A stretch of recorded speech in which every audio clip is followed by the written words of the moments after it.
Corona फिर बेकाबू, 24 घंटे के दौरान मजीद 13 अमवात। ताज़ा तरीन आदादोशुमार के मुताबिक एक दिन में 736 नए केसेस की तशखीस हुई। कोरोना वायरस से अमवात की मजमूई तादाद 6715 हो गई।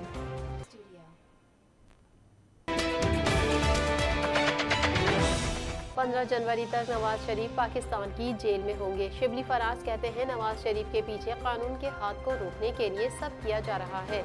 ओपोजिशन को मुल्क की मईशत से कोई दिलचस्पी नहीं।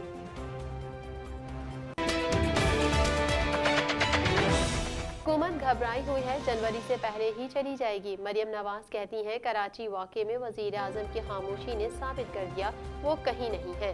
हुकूमत ने मरना भी महंगा कर दिया। हुक्मरानों का हाल आवाम की बददुआओं का नतीजा है। PDM के कोयटा जलसे पर बहुत ज़्यादा थ्रेट्स हैं। वज़ीर दाखिला बलूचिस्तान कहते हैं बलूचिस्तान में दुश्मन हालात ख़राब करने के लिए पैसा लगा रहा है। आवाम अब मनफी हथकंडे अपनाने वालों को पहचान चुकी है।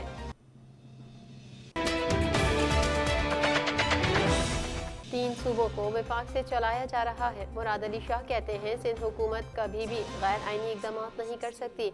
मुल्क का कानून और आइन सुप्रीम है, ना पहले डरे थे ना अब डरेंगे। आलमी बैंक की पाकिस्तान के लिए 30 करोड़ 40 लाख डॉलर कर्ज की मंजूरी। कर्ज के प्रोग्राम से पाकिस्तान को महसूलात इकट्ठे करने में बेहतरी आएगी और ये प्रोग्राम रियल एस्टेट के कारोबार को रजिस्टर्ड करने में मददगार साबित होगा। अमरीकी सदर ने भारत को गंदा मुल्क करार दे दिया। डोनाल्ड ट्रंप कहते हैं कोरोना वायरस मेरी वजह से नहीं, चीन से आया है। जब मैंने चीनियों के लिए शटडाउन किया तो बाइडेन ने कहा गलत काम किया। डेमोक्रेट्स रियासतों को देखें, वो शटडाउन कर रहे हैं और मर रहे हैं।